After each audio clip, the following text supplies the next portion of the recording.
Hey everybody, and welcome back to my Decans of the Zodiac series.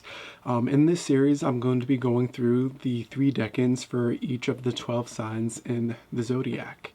Each one of these decans is associated with one of the cards in the minor arcana of the tarot. If you want to learn more about what this means, then I refer you to the introduction of this series. Put a link somewhere on the screen and down in the footnotes to the introduction of this series so you can have an understanding of where I'm coming from. The decans of the zodiac are aspects of astrology suited for the advancing astrologer and tarot reader. In fact, those of you more familiar with the tarot are more familiar with the decans of the zodiac than you may have initially assumed. If you're looking to improve your chart or tarot reading skills, then this is the series for you. Today we're introducing the 3 decans of Taurus and beginning this journey with the 5 of discs. If you're new to this channel, my name is Seth and I enjoy creating videos that help us in the astrology community stay well-rounded and always thinking critically. If you have absolutely no idea what the decans are, then this is not the video for you.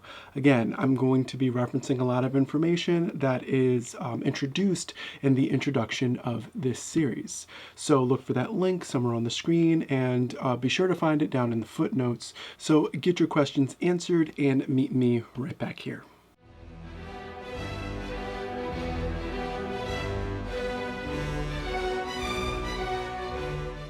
In the last installment of this series, we learned that the last decan of Aries showcases a prominent theme of counsel. If the Emperor wants to survive this Game of Thrones, they'd better keep a crew of talented and trusted allies. We can think of the Hierophant as the hand of the king, to keep with that Game of Thrones reference, something of a lead advisor. Things can go many directions with this loose idea. The Hierophant is what Corinne Kenner, author of Tarot and Astrology, would consider a cosmic stereotype. What is a broad encapsulation of Taurus represented from the Tarot's point of view. This book is a fantastic starter's guide to understanding the many ways that Tarot and Astrology interlock. Be sure to give it a read. In it, you'll find her writings on the 5, 6, and 7 of discs, or as she refers to them, the pentacles. And you'll also find this suit referred to as the coins, but it's dealer's choice. These 3 numbered cards act as a journey for the Hierophant. They are telling the story of how this cosmic stereotype came to be. For a client of yours, you can make some associations with the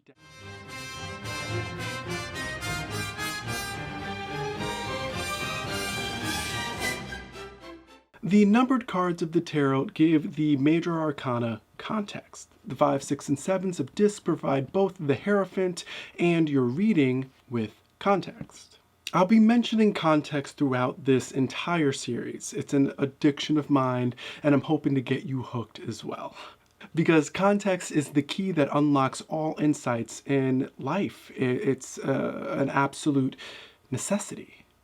So to give ourselves some much needed context, Taurus season is from April 21st to May 21st. The first decan of Taurus is from 0 to 9 degrees of the sign. So if you were born roughly between April 21st and April 30th, you'll find your sun within this decan. This can be a little uncomfortable for the sun, because the first decan of Taurus and the 5 of discs tell the Hierophant. We can imagine the 5 of discs as a settling in place of a personality that's hard to influence. The stubborn nature that astrology comes to expect from Taurus can find its beginnings here, with this card and this decan.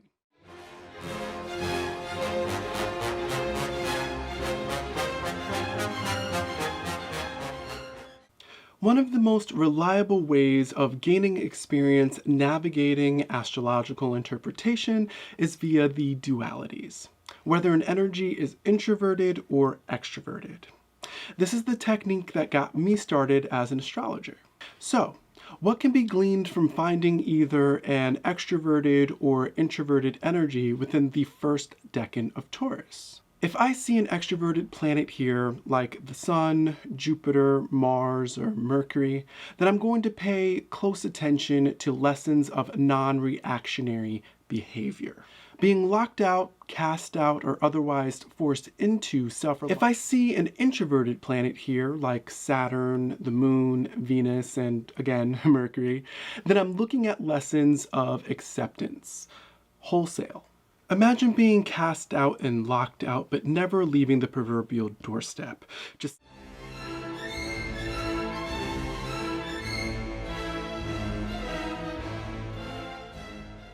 Today, I introduced you to the Hierophant and took a little dive into its role within the Wheel of the Zodiac. Then we took a look at the Five of Discs and got to know the first decan of Taurus a little bit better, before we ended with a simple introduction to interpreting the first decan of Taurus within the natal chart.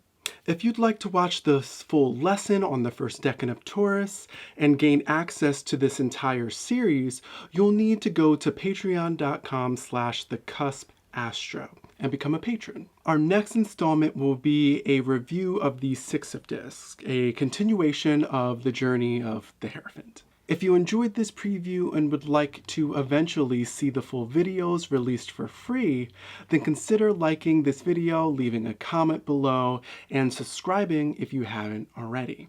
All major ways of showing support for this channel. Don't forget to embrace the stars and always think critically.